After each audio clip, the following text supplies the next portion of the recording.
Love और कुश कब से आपका तप कर रहे हैं, दिन रात्रि आपका नाम ले रहे हैं। और कितनी परीक्षा लेंगे आप लव कुश की? ये मत भूलिए देवी कि जो उत्तरदायित्व इनके कांधों पर आने वाला है वो कोई साधारण उत्तरदायित्व नहीं है। संपूर्ण कौशल देश का राजकाज लवकुश के कांधों पर ही आने वाला है। इसलिए इन्हें उत्तम नहीं सर्वोत्तम बनकर दिखाना होगा और इनका वो स्वरूप समस्त संसार भी देखेगा। क्या सोच रहे हैं आप महादेव? पहले भाभी माँ और अब हमारा लक्ष्मण भैया अपने हृदय के इन अंगों को स्वयं से दूर कर अब जीवित कैसे हैं भैया? मेरे तो तन का हर भाग इस वियोग की अग्नि में चल रहा है। चीख चीख कर अपने भाई लक्ष्मण को लौटाने की गुहार लगा रहा है भैया। ये पीड़ा बहुत सहन नहीं होती मुझसे। इस वियोग की अग्नि को कैसे झेल पा रहे भैया, कैसे? शांत हो जाओ भरत। जब तन पर दायित्व का भाव हो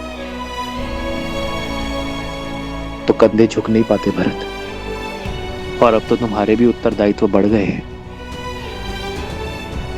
यदि हम भी परिस्थितियों से हार जाएंगे तो रघुकुल के भविष्य का क्या? रघुकुल के वंशज भी तो हमारे ही उत्तरदायित्व है ना। भरत, तुम हर संबंध हर नाते को अत्यंत महत्व देते हो, इसलिए स्वयं पर नियंत्रण खो देते हो। किंतु अब समय आ गया है भरत कि अपने हृदय में पनपते प्रेम को अपना बल बनाओ। लक्ष्मण के पुत्रों का दायित्व निभाओ। एक मानव का संबंध सर्वप्रथम अपने धर्म से होता है और हमारे लक्ष्मण ने उसी को निभाने में अपनी आहुति दी है। जरा सोचो भरत, क्या लक्ष्मण के जाने पर शोक मनाना चाहिए या उत्सव? सोच कर देखो मेरे भाई। लक्ष्मण तो अमर है क्योंकि राम होना सरल है, लक्ष्मण होना सरल नहीं। अपने भाई के हर दुख हर कष्ट को अपना मानकर कांटों भरे मार्ग पर चलना सरल नहीं। अपनी माता, अपनी पत्नी, अपना परिवार, अपने भविष्य को त्याग कर अपने भैया और भाभी के साथ वनवास जाना सरल नहीं। ऐसे वीर की स्मृति में तो गौरवान्वित होना चाहिए भरत। अश्रु नहीं बहाने चाहिए। भविष्य में जब भी किसी भाई के समर्पण उसके त्याग का उदाहरण दिया जाएगा तो उस वार्तालाप में सदा हमारे लक्ष्मण का नाम लिया जाएगा।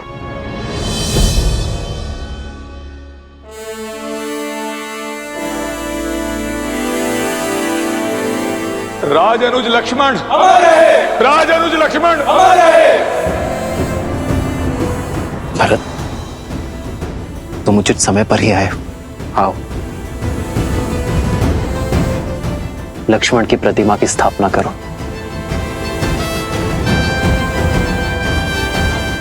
उठो भरत।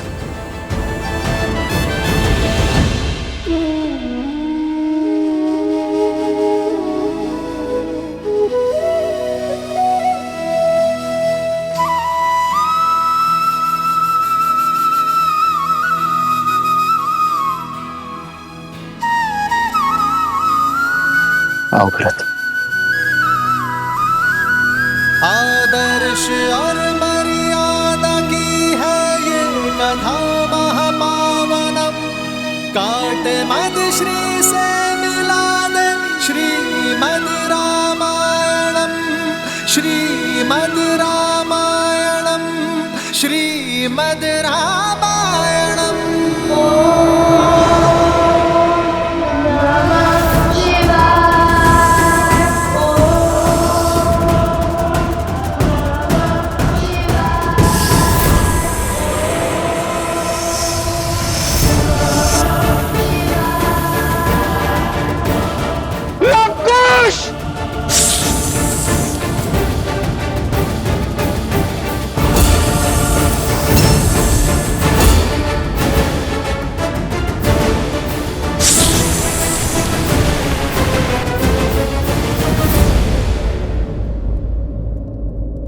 वन हमें जीवन देते हैं और वनवासी कबीले उनके रक्षक हैं, प्रकृति के रक्षक हैं।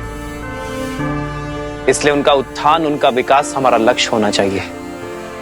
इन्हें और इनके समान सभी को मुख्य धारा से जोड़कर रामराज्य में इनका विकास सुनिश्चित करना होगा।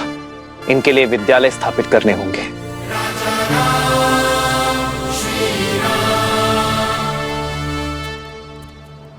प्रभु प्रभु, अरे कहां बढ़े चले जा रहे हो? रुको। कौन है ये दुस्साहसी? ये भीतर कैसे आया? प्रभु, हमारे साथ चलिए प्रभु, हमें आपकी आवश्यकता है प्रभु। ये अयोध्या की सभा है, ज्ञात होना चाहिए। अयोध्या के महाराज से भेंट के कुछ नियम है। सैनिकों, ले जाओ इसे। सुमन जी, कौन है ये?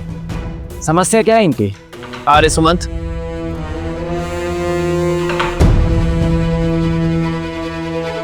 प्रभु, जो घट रहा है उसका वर्णन मैं शब्दों में नहीं कर सकता। कृपया चलकर देखें कि संसार क्या संकट झेल रहा है। यह आपकी और देवी सीता के सजाए राम राज्य पर उठा प्रश्न है।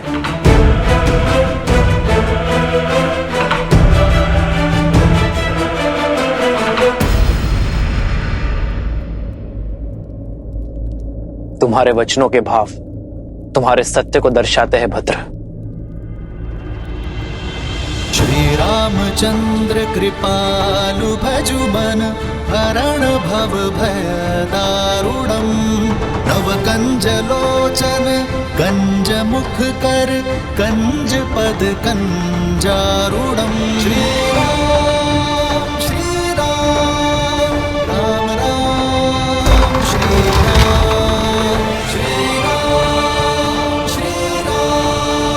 राजा राम श्री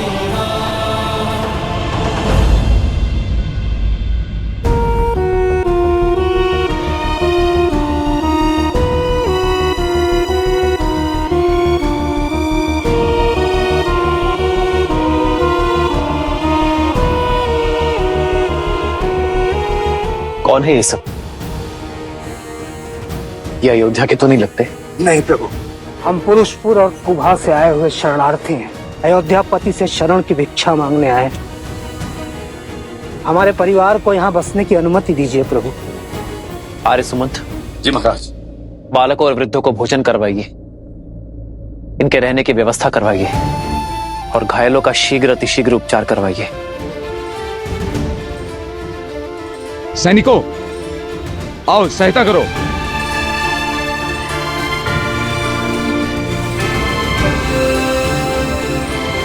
ऐसी कौन सी विपदा आन पड़ी जो गंधर्वासी को अयोध्या से शरण मांगनी पड़ी? ये पीड़ा किस घटना का परिणाम है? हम अपने राज्य में बहुत प्रसन्न थे महाराज। सुख सुविधाओं की कोई कमी नहीं थी, पर अकस्मात एक दिन गंधर्वों ने हम पर आक्रमण कर दिए।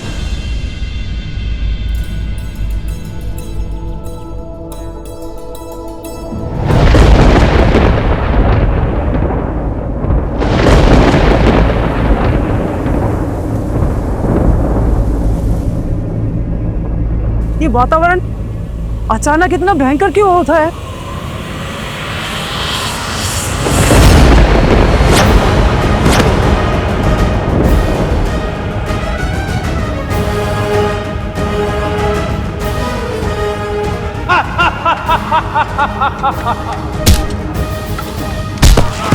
समाप्त कर दो सबको।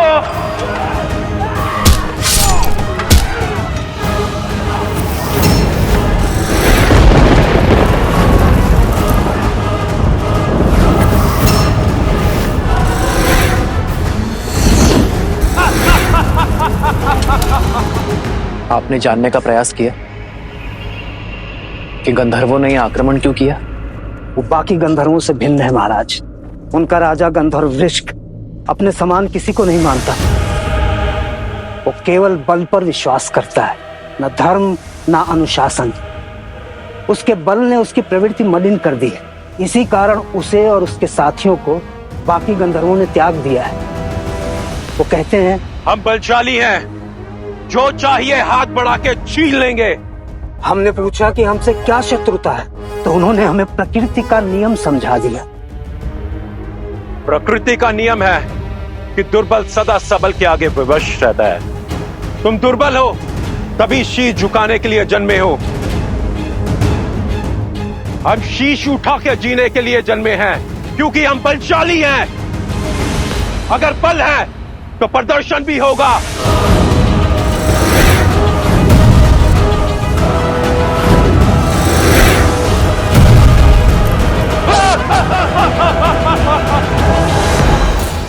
उन्होंने हमारे राज्यों पर अपना शासन स्थापित कर लिया है, बस इसीलिए हम आपकी शरण में आए।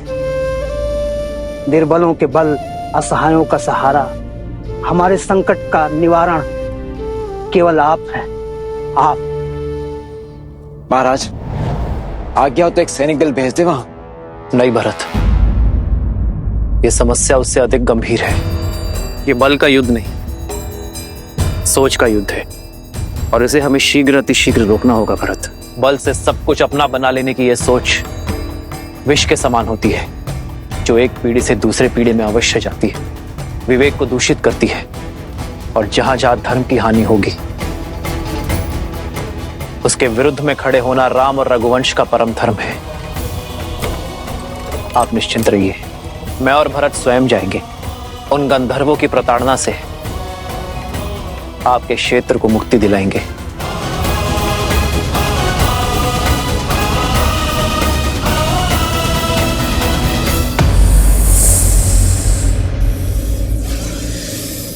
हे भगवान, ये कैसे संभव है? अभी ध्यान में लीन थे लवकुश कि सर्प ने डस लिया, फिर दोनों को आभास तक नहीं हुआ।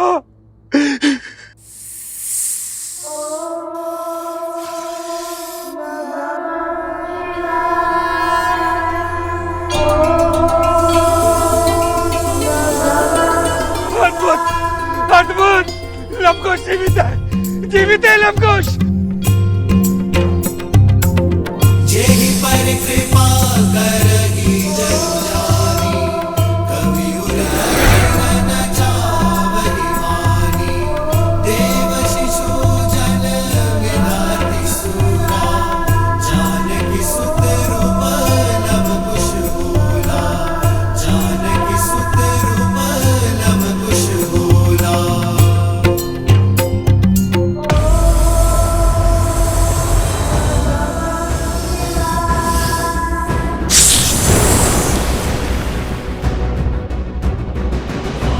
लवकुश,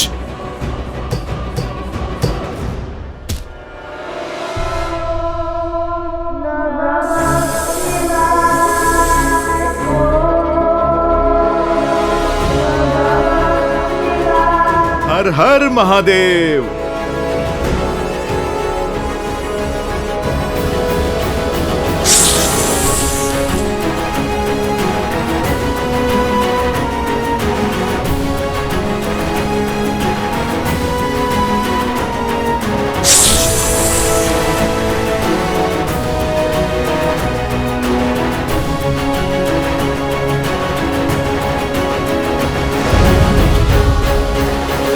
अद्भुत है।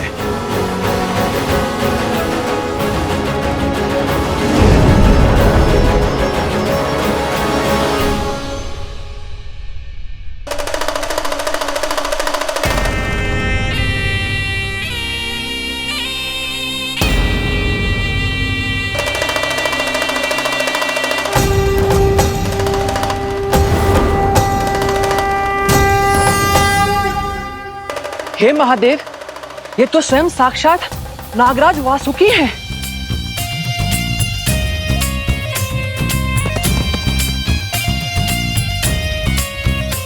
शिव के सेवक महान वासुकी को हनुमान का प्रणाम।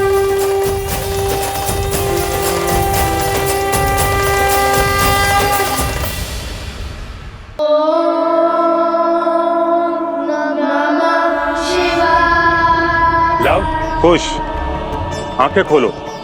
तुम्हारे अटूट विश्वास और दृढ़ संकल्प से महादेव प्रसन्न हुए। देखो, भगवान शिव का सेवक वासुकी तुम्हारे समक्ष है।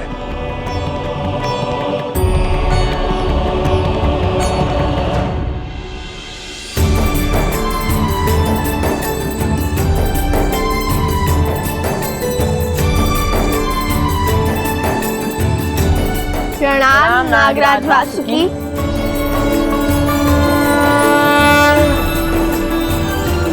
मैं तुम दोनों के लिए केवल नागराज नहीं हूं लवकुश, हमारा एक संबंध और भी है। तुम्हारी माता सीता धरती से जन्मी भूमिजा थी और मैं भूमि के भीतर पाताल लोक का राजा, और इस नाते मैं तुम्हारी माता प्रकृति स्वरूपा देवी सीता का भाई और तुम्हारा मामा हुआ।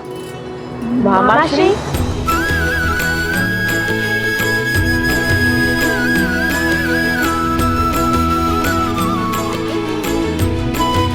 अर्थात ये ऋषि कुमार नहीं, ये राजकुमार है।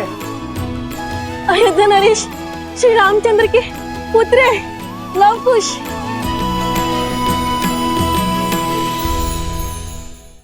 वर्षों पूर्व मेरे पिताश्री अयोध्यापति महाराज दशरथ ने ऐसा ही युद्ध लड़ा था जो उनका नहीं था। अपने मित्र जटायु के आग्रह पर उन्होंने वो युद्ध लड़ा था और उसी युद्ध में अपनी वीरता का ध्वज लहराकर उन्होंने दशरथ का नाम प्राप्त किया।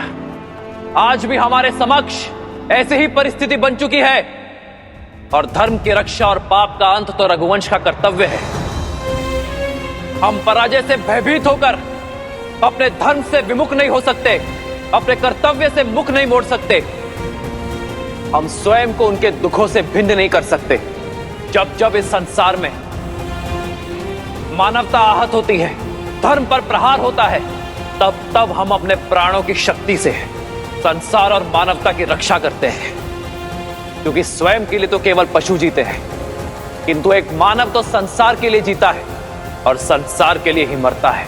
भय के लिए भयंकर है। हम राम के रुद्र हैं, शंकर हैं। शंकर है हम, शंकर है हम, शंकर है हम। जय सिया राम, जय सिया राम, जय सिया राम, जय सिया राम। आओ व्रत।